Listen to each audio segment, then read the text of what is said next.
Hola, esto es White Paper 10. Yo soy Carla Berman. Hola Carla, soy René Lankenau y después de una tragedia tratando de grabar este podcast, aquí estamos de regreso y esperemos que ahora sí se grabe. Sí, a ver, les platico. Es que íbamos a grabar inicialmente el domingo 2 de junio en la mañana porque pues esta semana estaba complicada para los dos y además pensábamos que no íbamos a hablar de política, entonces así ni siquiera íbamos a saber nada del resultado. Sí. Pero es la primera vez. Antes de ir a votar. Antes de ir a votar, pero es la primera vez desde que empezamos a grabar el podcast en octubre, o sea, ya llevamos 6 meses, más de 6 meses, que de plano el internet no estaba de nuestro lado. No quería el universo que grabáramos el podcast antes de saber qué había pasado con el país. Se fue la luz en tu casa también. Fue la luz. Sí, entonces el router no se reiniciaba, entonces fue un desastre. Entonces, bueno, aquí estamos grabando el martes 4 de junio, creo que es importante decir cuándo estamos grabando esto porque se están moviendo las cosas tan rápido. En la tarde. Y René y yo nos debatíamos de si debíamos o no hablar de política en este podcast. De hecho, me encantó, bueno, no sé si me encantó, me llamó la atención que en tu white paper del lunes 3 de junio, tu primer comentario era así como, no vamos a hablar de política porque hay otros que hablan de política, ¿no? Sí. Pero ¿ya cambiaste de opinión o qué? No, a ver, no es que cambié de opinión, para nada. Al revés, desde el principio, desde que decidimos crear White Paper, decimos vamos a enfocarnos en donde creemos que nadie más está enfocando, en donde creemos que tenemos ventaja competitiva para hacerlo, ¿no? Y son temas no solamente de negocios, como de las empresas, muy enfocado en la parte de empresas, incluso no tanto en economía o cosas así, aunque de repente lo tenemos que tocar. Y sabes que esto pasó cuando fue la guerra de Ucrania. ¿Te acuerdas que en su momento, cuando Rusia invade Ucrania, todos los medios, todo el tiempo están hablando de eso? Y si yo te estoy pidiendo que pagues por acceder a White Paper, pues ¿por qué te voy a poner lo mismo que encuentras en absolutamente todos los lugares? Si yo no soy un experto en guerra ni temas de políticas de ese tipo, ni mucho menos, ¿no? De acuerdo. Entonces un poco también mi lógica fue, oye, a ver, mañana, porque es muy importante, yo sé que todos los suscriptores de White Paper leen muchas fuentes, están suscritos a periódicos, consultan Instagram, Twitter o lo que sea. Entonces, ¿para qué te pongo lo mismo que vas a encontrar en todos lados, ¿no? Siempre he querido como que encuentres aquí algo diferente, ¿no? Claro.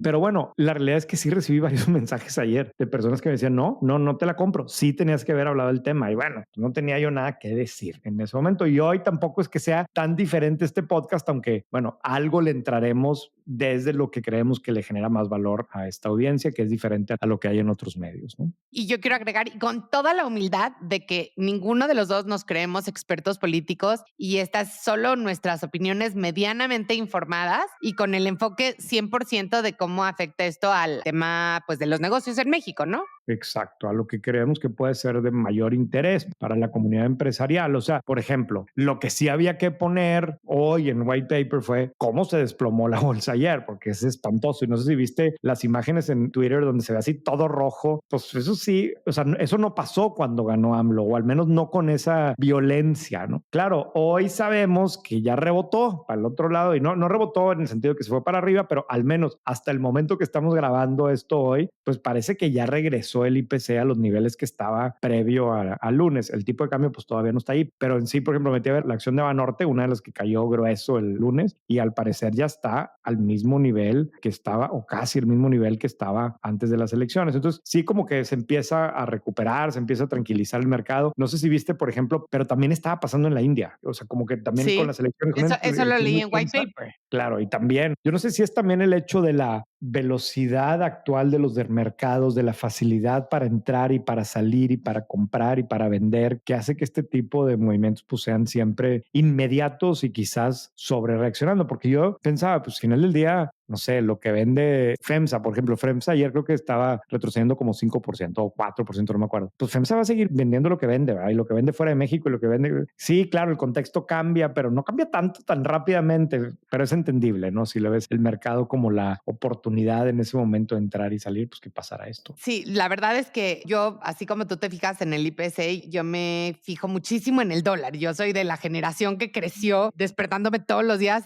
a leer en el periódico a cuánto estaba el dólar, porque sabía que de eso dependía el humor de mis papás en la tarde, ¿no? Y la verdad es que sí, el dólar subió bastante, obviamente. Ya bajó un chirris, todavía no bajó suficiente, pero también me puse a ver la gráfica del último año, que tampoco es un periodo tan grande, y estuvo en niveles similares o más altos todo el mes de octubre, ¿no? Entonces, no sé si tú y yo pecamos de optimistas. Creo que lo que alguien me dijo es que fue una buena señal al gobierno entrante de que los mercados están al tanto de lo que está pasando. Aparentemente Claudia ratificó al que es el actual secretario de Regreso. Hacienda, que los mercados lo ven con ojos positivos y eso hizo que también regresaran más o menos los niveles. No sé mucho más qué más decir, ¿no? Tú y yo siempre pecamos de optimistas, pensamos que a México siempre le va a ir bien. Ojalá, ojalá, ojalá que tengamos razón. Sí, sí, yo pienso en tantas cosas, o sea, ¿cuándo hemos estado orgullosos de un presidente o cuándo hemos considerado que estamos en una buena situación gobernados? Lo vemos aquí en Nuevo León. El viernes platicamos con amigos de, a ver, ¿cuándo fue la última vez que decíamos, oye, qué buen gobernador tenemos y qué buen trabajo está haciendo? No. Pues nunca, ¿verdad? O no, nunca en los últimos, no sé, 20 años. Y aún así, el lugar está mejor, ¿verdad? Que lo que estaba antes. Claro, eso no significa que no haya problemas o no significa que haya Claro, claro, situaciones que claro. estén peor en lo individual o que alguien la esté pasando especialmente mal, pero pues, somos un país que así es como vive, así es como trabaja, así es como sale adelante, ¿no? Sí, sí, sí, 100%. Y hablando de Monterrey, tengo que decir, es que me muero de la risa. Tú sabes que yo soy una Mariana Lover y su Pues no, cuando, no, no te había escuchado con esa definición. o sea, Sé que estás es al que tanto de lo que hace me Mariana, parece pero fresca, Mariana, estamos hablando de la esposa de Samuel García, me parece fresca, me parece que realmente sí está comprometida con la causa del DIF, o sea, ha llevado muy bien su rol como presidenta del DIF, o por lo menos visto a distancia. Sobre todo lo que me parece es muy fresca y una gran influencer, ¿no? Y entonces estaba ayer viendo cómo reaccionó a que perdió la elección de Monterrey. Yo no sé nada de la política regiomontana, pero quería ver qué dijo. Y te juro que si hubiera salido en una serie, hubieras dicho, no no es es cierto. real, porque se está pintando las pestañas con su top divino de Halo Yoga y dice, bueno, pues no gané, pero bueno, aquí estoy para todo lo que necesiten, estuvo con madre y aquí nos vemos. Y yo de broma le digo a mi esposo, y pues ya me voy al gym. Y entonces hoy veo su Instagram y en el gym. Entonces Claro. me dio mucha risa. No tengo idea si sus propuestas eran buenas o malas, no seguí su campaña, pero me dio mucha risa como mientras se ponía el rímel anunció que, pues, que no Claro. había ganado. Es puro entretenimiento, Carla. That's the name of the game Pues sí, en pues sí. este cuento. Bueno, vámonos a temas más serios. Sí, dale, tú empiezas ahora. Dado que tenemos a la primer presidenta mujer de América del Norte electa, porque tengo por ahí un amigo, Bismarck Lepe, que puso que ha habido una primer ministra de Canadá, pero fue solamente interina, entonces es el primer jefe de Estado electo mujer de América del Norte. Pensé que era muy pertinente hablar de mujeres y una de estas mujeres es Melinda Gates. Melinda Gates, como ustedes saben, la ex esposa de Bill Gates, era co-CEO de una de las fundaciones filantrópicas más grandes y sobre todo más profesionales del mundo y de la historia. O sea, realmente Melinda y Bill Gates han llevado su fundación como si fuera un negocio con los mismos lineamientos, disciplina, etcétera. Y anunció la semana pasada que se retiraba de la fundación después de 25 años de operarla y que lo que iba a hacer a partir de ahora era destinar $1,000 millones a Ajá. causas que tenían que ver con las mujeres y en particular con ayudar a llevar a las mujeres al poder económico, al poder político. Su carta que escribió en el New York Times terminaba diciendo, o en alguna parte decía, que hoy era probable que si no hacíamos algo, su nieta de 1 año fuera a tener menos derechos como mujer que los que ella tuvo. Y me pareció muy duro lo que dijo y también en cierta parte es cierto, estamos viviendo, creo que las mujeres estamos viviendo un momento de contrastes durísimos. Por un lado, en muchos países del mundo está habiendo un retroceso durísimo en los derechos de las mujeres, en la participación de las mujeres en la vida laboral, en acceso a derechos de salud y a derechos sobre el cuerpo de la mujer. Y por otro lado, tenemos la primera presidenta mujer en uno de los países que bajo cualquier estándar se consideraba los más machistas del mundo. Entonces, pues sí, es un momento de contrastes que no sé bien ni cómo leerlo. Yo creo que vas a tener que esperar unos años para entender bien este momento.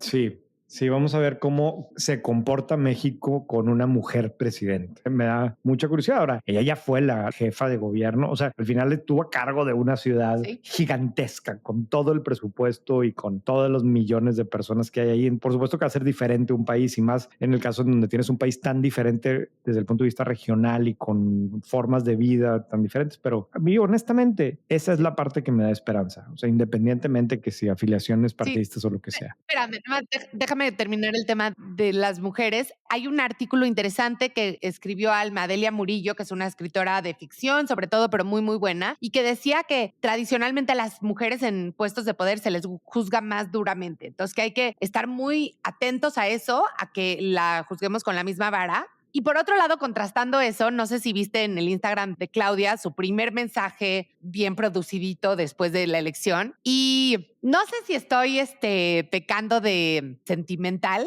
pero era un mensaje muy dulce, o sea, muy femenino, si quieres llamarlo en el tono, muy conciliador, hasta con musiquita de fondo, muy sonriente ella. Muy femenino, o sea, como que no era el típico de ganamos, ya sabes. Y es un contraste interesante a los últimos presidentes que hemos tenido y a la mayoría de los jefes de Estado que celebran de una manera más masculina, ¿no? No digo que eso sea bueno o malo, simplemente veamos, ¿no? Ya, lo voy a buscar, no lo vi. Pero bueno, a ver, yo traigo otro tipo de temas aquí que creo importante destacar. La semana pasada publicamos en Margin, que es esta publicación hermana de White Paper, una gráfica de cómo ha cambiado en los últimos años el número de transacciones por medio de SPAY de menos de 1,000 pesos. A ver, ¿qué significa esto? O sea, históricamente el SPAY se ha usado para hacer transferencias de más de 1,000 pesos, ¿no? O se usaba para hacer transferencias de dinero de montos pues, relativamente importantes, ¿no? Eso cambia de manera radical, si bien, no sé, desde el 2016 por ahí empieza a aumentar el hecho de que se utiliza también para transacciones menores, de montos menores, eso explota en el 2020 y si bien a lo mejor en millones de transacciones al trimestre eran menos de 100 millones en el año 2020, para el primer trimestre de este año andábamos arriba de las 600 millones de transacciones. ¿Por qué es importante esto? Porque todo el tiempo... ¿Y de cuánto a cuánto bajó el promedio? No tengo ese dato aquí. Ok. Pero fíjate, por ejemplo, las transacciones de menos de 500 pesos, que usualmente las hacíamos en efectivo en este país, claro, también hay tarjetas, pero aquí pues era, yo creo que por mucho el efectivo el que se usaba, pasaron de ser el 4% de los SPAYs en el 2010 a casi el 40% de los SPAYs para finales de este año. 40%. Del total de SPAYs. Ojo, no significa que Sí, puede sí, seguir habiendo muchos de efectivo, ¿no? Pero sí te dice de cómo esta herramienta está jugando un rol para digitalizar las transacciones en México de manera muy significativa, ¿no? Y aquí es donde seguramente están jugando un rol las plataformas tipo wallets, tipo neobancos y demás, que precisamente facilitan el que puedas pagarle a alguien con una transferencia sin tenerte que hacer login a la banca electrónica y el OTP y todo este cuento, ¿no? Para cierto tipo de transacciones, dar de alta la cuenta, etcétera. Pero esto es significativo porque si vemos, por ejemplo, lo que ha pasado en otros lugares y sobre todo el típico ejemplo que es Pix en Brasil, de cómo esa plataforma realmente ayudó a cambiar cómo se comporta el mercado en cuanto a los pagos digitales. En México el tema de CODI pues fue un fracaso radical que nunca funcionó, pero vemos este otro que está creciendo y que tiene una presencia en la vida cotidiana ya de mucha gente, ¿no? Sí. Y tiene implicaciones de muchos tipos, ¿no? Claro, también hay, y viene en el análisis que hicimos en Margin, un crecimiento en el número de transacciones con tarjetas de crédito y débito también muy importante, que otra vez es otro caso en donde se están utilizando más de lo que se utilizaban antes, lo que significa que le está comiendo mercado al efectivo, ¿no? En fin. Es que yo creo que entre las terminales de pago móviles tipo Clip, por ejemplo, Sí. y lo fácil que es aperturar una cuenta digital hoy en día, que creo que son cuentas que puedes transaccionar menos de 20,000 pesos al mes, pero no necesitas ir a una sucursal, no necesitas nada más que la foto de tu INE, una selfie y tan. Mucha más gente ha usado estas herramientas y yo soy de estas personas que te lo platicaba el otro día. Yo, como siempre, pues soy contribuyente cautiva, siempre me han pagado, todas mis fuentes de ingreso han sido por depósito y soy como abuelita que cree que si traigo efectivo me lo gasto. Entonces casi nunca cargo efectivo porque me da flojera e inseguridad ir al cajero, etcétera. Y sí me había pasado muchas veces de que me subía a un taxi y de pronto no tenía cómo pagar y era un desastre. Y ahora, cuando me pasa eso, lo más fácil, algunos traen su Clip, pero no les encanta porque les cobra, pero de verdad que me ha pasado últimamente en pequeños comercios, en taxis, en cosas así, que todos me reciben transferencia electrónica. Sí, pero fíjate, ese dato que dices, y tú lo estás viendo, porque claro, hay muchos más lugares que hoy aceptan tarjeta, incluyendo este tipo de servicios, son transacciones que pasan por los agregadores, ¿no? Así se llama la figura que utilizan para poder cobrar por ahí. Bueno, los agregadores que también están creciendo representan menos del 9% del mercado. Es un chorro, pero para mí donde está el verdadero cambio es en la cantidad de tarjetas que hay. Y de repente no parece que esté creciendo tanto, pero sí está creciendo al menos en cómo se utilizan, ¿no? Porque sí, aquí en la gráfica se ve muy visual, digo, no se los puedo enseñar por este medio, pero se ve muy clara la tendencia hacia arriba en el uso de las tarjetas y como les decía ahorita en el tema del SPAY. Y fíjate que aquí me parece que uno de los mitos que parece que no tuvo realmente sostén es que la gente decía que los pequeños comercios, comerciantes y profesionales independientes o prestadores de servicios independientes no querían recibir pagos en cuentas bancarias por miedo a que los fiscalizaran. Entonces decían, es que el electricista, el plomero, el fumigador o la pequeña tienda de la esquina, la pequeña papelería, no van a querer nunca recibirte pagos que no sean en efectivos por miedo a que los fiscalice el SAT. Pues no sé si los fiscalizó o no, pero a decir por esto que tú nos dices, claramente los pequeños prestadores de servicios están, o sea, no creo que todos estos 40% de los pays de menos de 500 pesos, todos sean lo que le llaman peer-to-peer, que es solamente, no sé, Sí, yo sí, dándole sí, a mi sí. amigo dinero o a mi mamá o a mi hija. Esto tiene que ser muchas transacciones comerciales. Muchas transacciones comerciales, yo creo que también sí, muchas transacciones que a lo mejor no sé, yo lo veo aquí en la casa, pero antes para hacer algo del colegio, pues juntaban un sobre con dinero y ahora hacen un money pool y todos hacen las transferencias. Sí. Y para organizar una fiesta, alguno de mis hijos, pues todos hacen transferencias a la cuenta de alguien. Entonces sí hay un uso cotidiano diferente de estos medios digitales para reemplazar el efectivo, ¿no? Que ahí está el dato. Si a alguien le interesa, lo publicamos en Margin la semana pasada.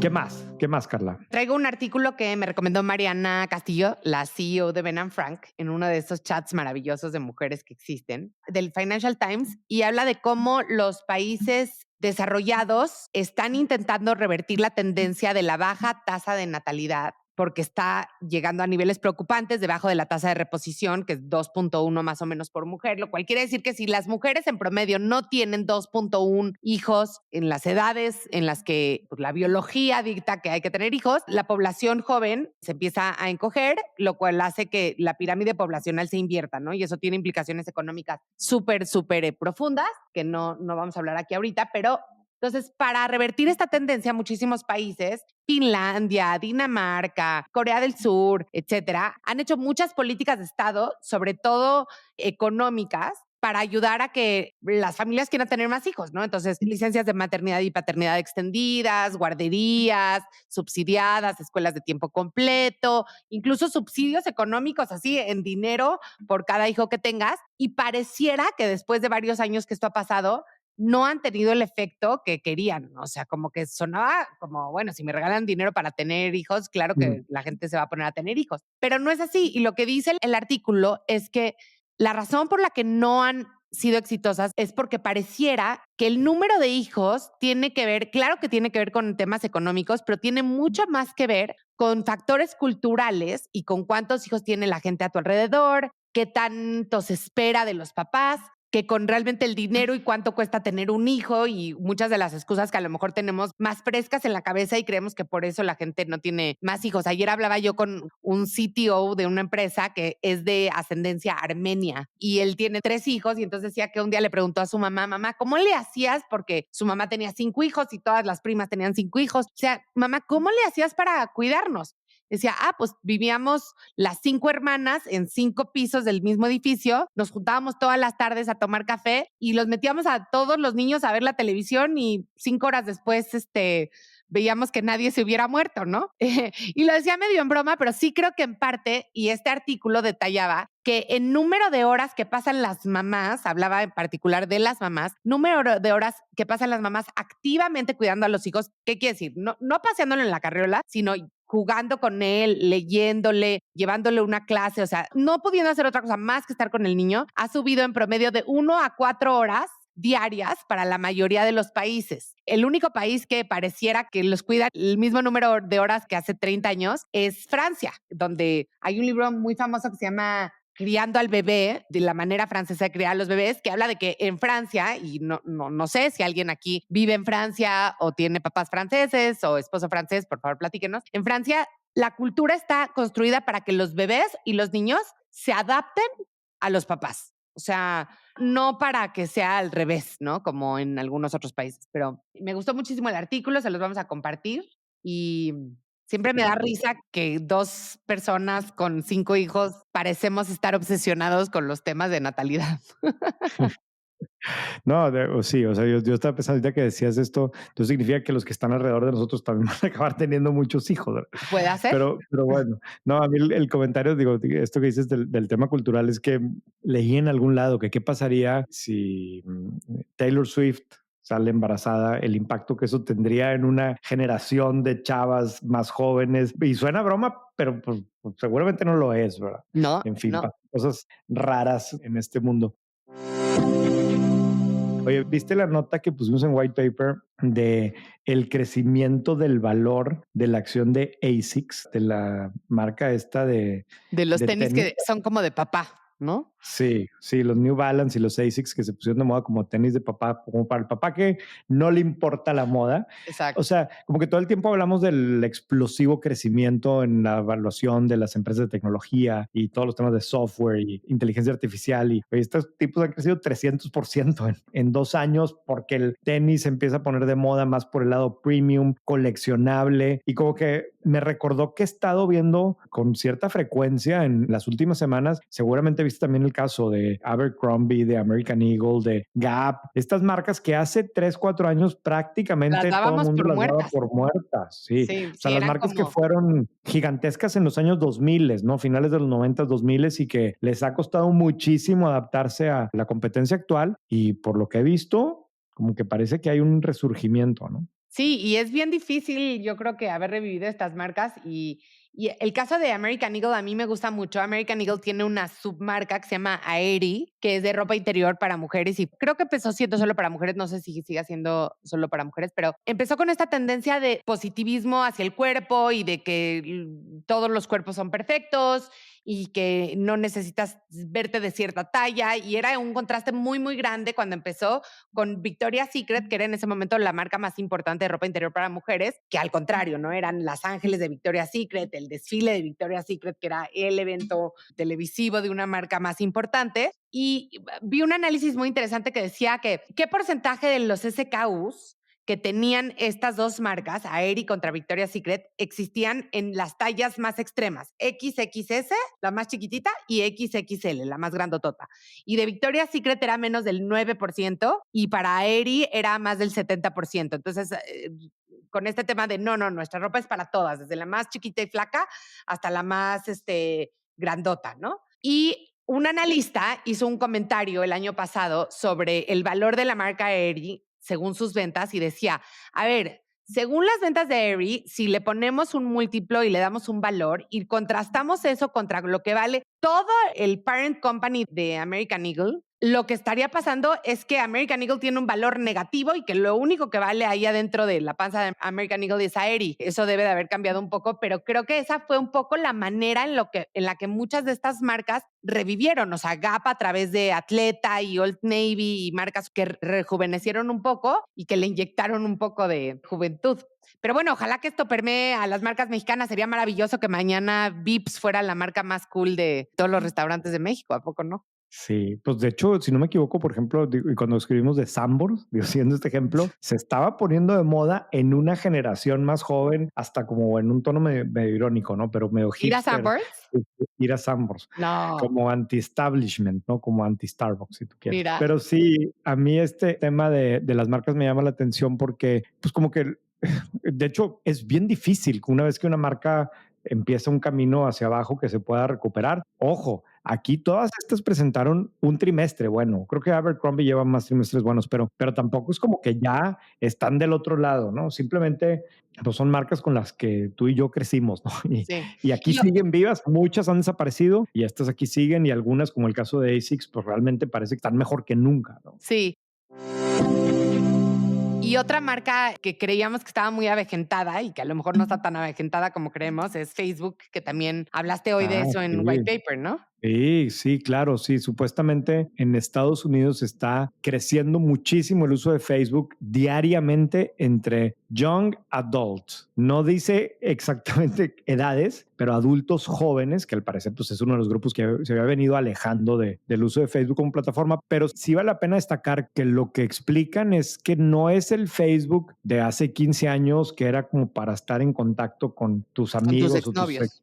ex compañeros de la universidad o lo que fuera, sino un Facebook que es más como un reemplazo de los avisos de ocasión con una búsqueda de recomendaciones de restaurantes, o sea, más una plataforma para consultar o encontrar cosas que comprar o estar informado más que el concepto original de social media, ¿no? Pero sí, al parecer hay algo ahí también donde está reviviendo, Y al fíjate menos en que Estados Unidos. en México no tengo los datos, pero estuve platicando con un par de personas que trabajan en Facebook y lo que me dijeron es que en México el uso de la aplicación de Facebook, o sea, porque cuando hablamos de Facebook no estamos hablando de Meta, estamos hablando de la aplicación Sí, sí, Facebook azul, Facebook. la de siempre, la de las tías, es gigante y crece por varias razones. Primero, porque la usabilidad en móvil la han mejorado muchísimo. Segundo, porque para mucha gente que está usando por primera vez el Internet, las puertas de entrada son Facebook y WhatsApp. Y tercero, porque sigue habiendo muchas alianzas estratégicas con los operadores celulares, con lo cual la mayoría de los planes usar Facebook es gratis, o sea, no te quita Pero datos. Pero todos los ejemplos que estás poniendo son las audiencias que no le interesan a los anunciantes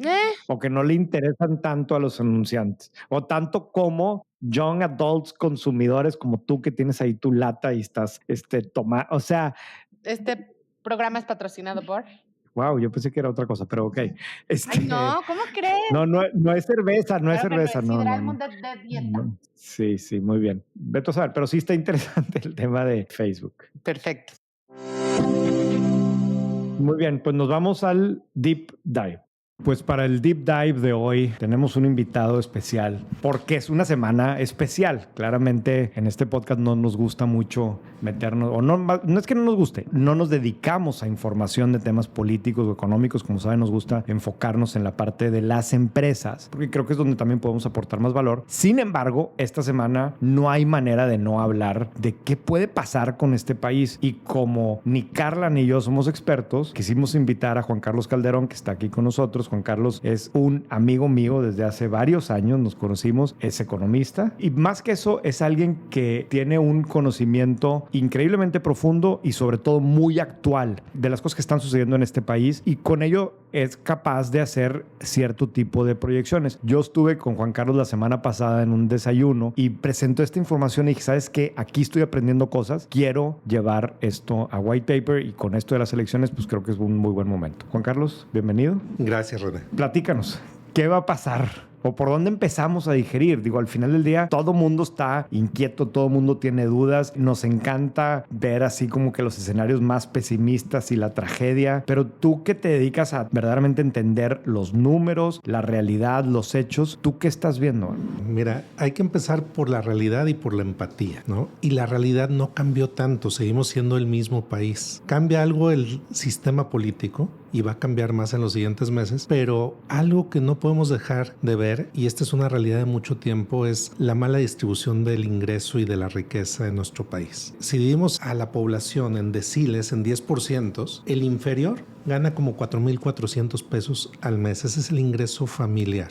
El superior gana como 66,000 pesos. Y la media gana como 14,500 pesos. Entonces, cuando yo veo ahorita muchos amigos, muchos conocidos preocupados, claramente muchos profesionistas, empresarios están en el decil más alto. Pero las preocupaciones de este decil son muy diferentes que las del decil inferior. Claro. Que para ellos, si te vas a ese último decil, pues no les preocupa el INAI, no les preocupa el INE, no les preocupa el Banco de México, porque ellos están preocupados en comer, en sobrevivir, en vestir, en sacar adelante a sus hijos. Digo, todos, para ellos es básicamente la base de la pirámide, y como decía Maslow, son las necesidades más básicas. Entonces, eso es cierto. ¿Por qué ganó Morena hace 6 años y por qué vuelve a ganar? Porque históricamente a la mayor parte de la población no se le había tomado en cuenta.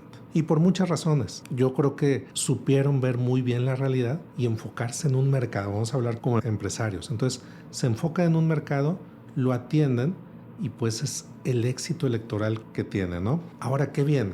Fíjate, estamos en una etapa que después de la pandemia, desde antes se venía gestando, pero después de la pandemia, México se hace indispensable para Estados Unidos, con todo el tema del nearshoring. El tema de esta guerra y rivalidad comercial con China nos hace más necesarios, más la vulnerabilidad que vio Estados Unidos en la pandemia de que el suministro con China se detiene. Entonces, les conviene producir más cerca.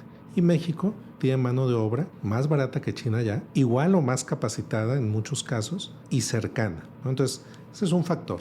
Segundo, dentro del mismo Estados Unidos se está viendo cambios. Antes el estado más dinámico era California, hoy es Texas. Y Texas tiene frontera con Tamaulipas, Nuevo León, Coahuila y Chihuahua. Y luego ya si nos vamos un poco más abajo del país, Querétaro y Guanajuato suben por carretera a San Luis, a Saltillo, a Monterrey y a Nuevo Laredo o a Colombia, ¿no? Entonces, realmente estamos viviendo dos integraciones, uno del bloque comercial de América del Norte y otro, integración regional muy fuerte con Texas principalmente. Entonces, viene mucho dinamismo. Ahora, el tema político, pero me voy por los efectos económicos. Sí es cierto que ahora un partido va a tener control de muchas instituciones.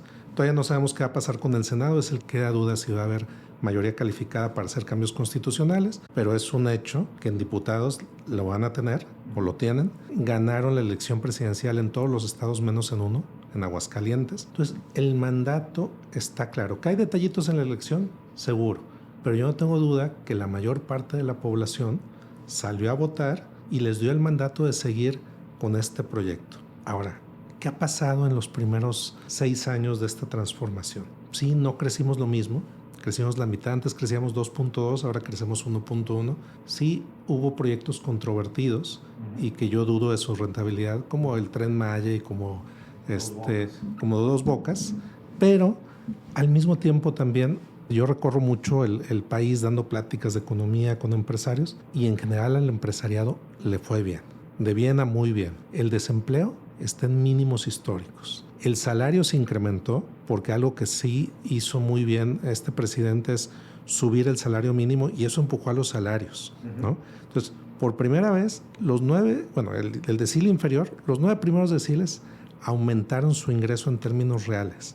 Y algo muy importante, yo veía mucha preocupación cuando venía el incremento en el salario mínimo. Algo muy importante que pasa, que yo les digo mucho a los empresarios, es cuando la gente que menos tiene gana más, se va a ir directamente a consumo. Ese dinero no se pierde. Entonces, realmente va a fomentar el consumo.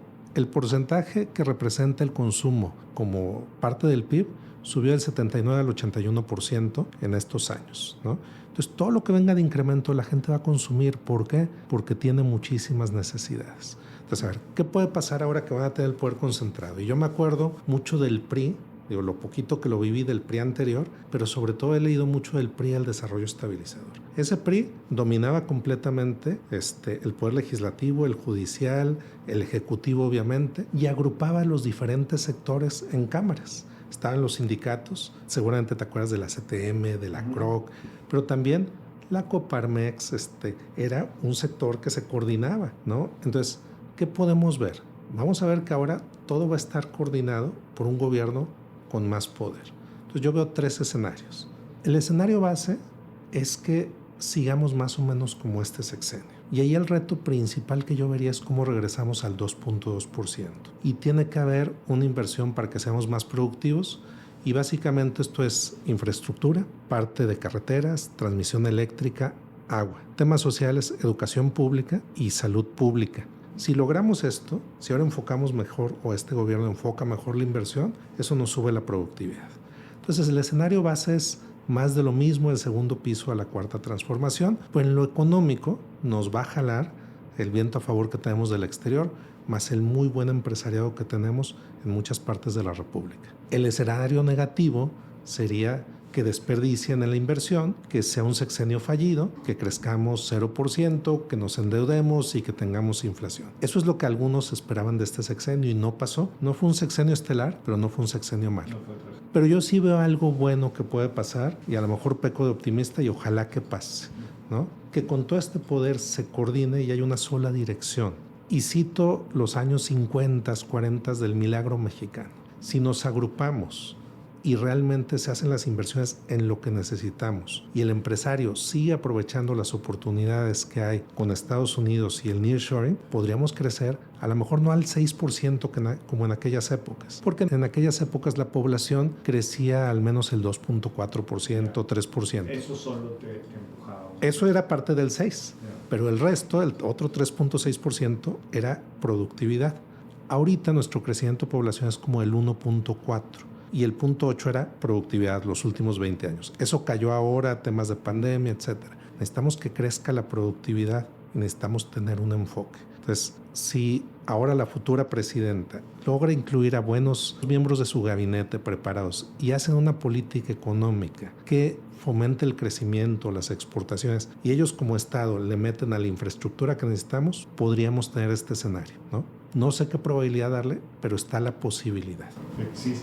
Existe y es algo que, o al menos yo no había escuchado por otros lados y que tendría un impacto muy relevante. Ahora, parte de lo que tú haces al final también, y como consejero en Banregio, con Banregio vas a conocer empresarios por todos lados, ¿no? ¿Qué has escuchado tú en el último año, ¿no? Digo, quizás incluso antes de las elecciones? ¿Qué ves en las diferentes regiones en el país cuando hablas con la persona que tiene una fábrica de no sé qué, o el que se dedica a exportar no sé qué cosas, o que está haciendo desarrollos inmobiliarios, ¿no? Bueno, mira, yo recorro la mayor parte del país desde Ciudad de México hasta Tijuana y también Yucatán. Parte del sur no, porque pues ahí no hay tanta actividad industrial. Veo un empresario que le está yendo bien, la parte inmobiliaria, los desarrollos muy bien, casos bien interesantes. Veo un exportador manufacturero que le va bien. El único exportador que está sufriendo es el que tiene muchos costos en pesos, venden dólares, ahí está una buena parte del agro. Y por ejemplo, la gente se preocupa cuando el tipo de cambio brinca un poquito. Este país funciona mejor a 20 pesos que a 16.60. De hecho, estábamos a 20 pesos en diciembre del 2022. Ahorita estamos un poco caros y eso nos quita competitividad. Entonces, ¿qué escucho? Que les ha ido bien, que les cuesta trabajo encontrar gente porque la gente está empleada. Cada vez veo empresarios más preparados, que hacen más inversión, más tecnificados y que ven muchas oportunidades. Sí escucho preocupaciones del tema político en general, pero lo que escucho son muchas historias de éxito, ¿no? El empresario que se prepara, que le invierte a sus trabajadores, les va muy bien. Te voy a dar un caso bien particular. La informalidad en este país, la informalidad laboral es del 52%. 52 de cada 100 trabajos no están en la formalidad. En Oaxaca es 82. En Chihuahua es como el 26 y es el estado número 1 en menor informalidad. Fíjate, curioso. Es el número 2 en créditos hipotecarios.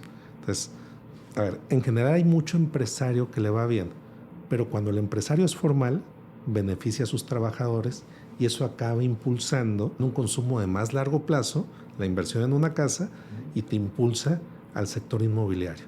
Entonces, lo veo muy bien, sector, por ejemplo, bienes raíces industriales. Las tasas de desocupación, por ejemplo, en Tijuana y en Juárez, de naves industriales, son prácticamente de 0%, ¿no? El país solía tener tasas de desocupación industrial del 5%, ahorita es del 2.2%. Entonces yo veo mucha actividad económica, mucho empresario que le está yendo bien, mucha competencia por el capital humano y es común el pirateo y que la gente se va a empresas por más dinero. Claro. A ver, Juan Carlos, ¿tú qué le recomendarías a alguien que está escuchando este podcast y que a lo mejor está nerviosa, preocupada? ¿Qué tiene que pensar ahorita? Es un hecho otra vez que el tema político va a cambiar, pero pensemos cuándo hemos estado muy contentos con alguno de nuestros políticos, ¿no? Yo cuando hago esta pregunta a empresarios me dicen, bueno, el último presidente, así que en general me dicen que han estado muy contentos, es Ernesto Zedillo, pero la realidad es que tenemos muchos altibajos y hay escándalos en todos los partidos. Entonces yo les diría, no enfocarse tanto en eso, enfocarse en la oportunidad. Y como empresarios tenemos que entender que vivimos en un país muy desigual y que cuando le va bien a la gente que menos gana se convierte en consumo. Entonces no hay que preocuparse de eso, más bien hay que ver la oportunidad que tenemos y en qué debemos de invertir. Y a lo mejor sí, siempre hay sectores que se ven más afectados y ahí pues ya no es invertir, Pero si estoy en un sector que me va bien, invertirle a la gente, ser cumplidos, ver las oportunidades y seguir nuestra estrategia. El país lo construimos todos los días, la patria la hacemos también los empresarios y la hacemos invirtiendo. Y de ahí sale el dinero para todo, para consumo, para impuestos, etc. Entonces, estar enfocados. El que toma decisiones con miedo o con enojos se equivoca. Entonces hay que tomar las decisiones con calma, con paz, seguir adelante, seguir invirtiendo y también así vamos a construir el país. Perfecto, Juan Carlos, pues muchísimas gracias. Estábamos aquí con Juan Carlos Calderón, fundador y director de Arbo Capital y columnista en White Paper de vez en cuando. Pues muchísimas gracias. Gracias, René. La recomendación de la semana. René, tengo 2 recomendaciones. Seguimos con temas de mujeres en este podcast. Les quiero recomendar un podcast que descubrí hace unas cuantas semanas. Se llama Así Como Suena. Son varias historias totalmente cotidianas que me encantaron, pero la que más me gustó es una que se llama Ya no quiero cuidarte, mamá. El título es horroroso, pero lo hace una periodista que yo admiro muchísimo que se llama Almadelia Fuentes y cuenta la historia, a través de la historia de ella y de una persona más, de qué difícil está siendo para una generación tener que hacerse cargo en todos los sentidos de sus papás, económicamente, emocionalmente, físicamente, en temas de salud, en temas de compañía. Y es súper rudo el podcast.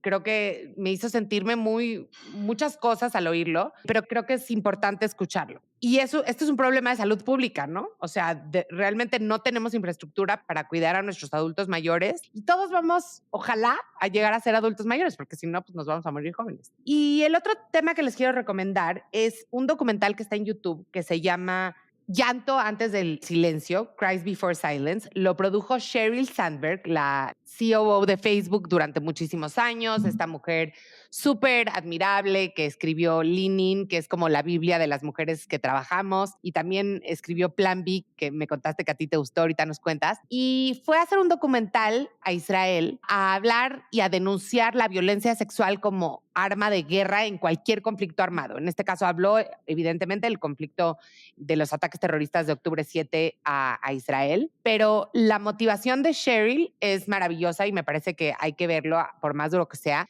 porque lo que aprendí con este documental es que hasta hace como 30 años no estaba condenado el uso de violencia sexual como arma de guerra por el mundo. O sea, era como, bueno, pues sí, las cosas que pasan en las guerras son horribles. Y hubo una convención donde se habló de que esto se iba a tratar como si fuera un crimen de guerra. Y entonces ella está diciendo que hoy es cuando hay que levantar la voz y hay que reconocer lo que pasó el 7 de octubre en Israel, esta parte como realmente el uso de la violencia sexual contra mujeres como arma de guerra para denunciarlo y evitar que vuelva a pasar nunca más. Y bueno, me parece que es una mujer que podría estar comprándose islas en el Caribe, ¿no? Yendo de concierto en concierto, a la final de la Champions, a esto, al otro, y que decida usar su tiempo, su dinero, su esfuerzo, su nombre y su reputación en un tema tan controversial, que no veo por qué debería ser controversial, pero lo es, y tan espinoso porque realmente cree en él. La verdad es que si ya la admiraba, ahora la admiro el doble. Pues muy bien,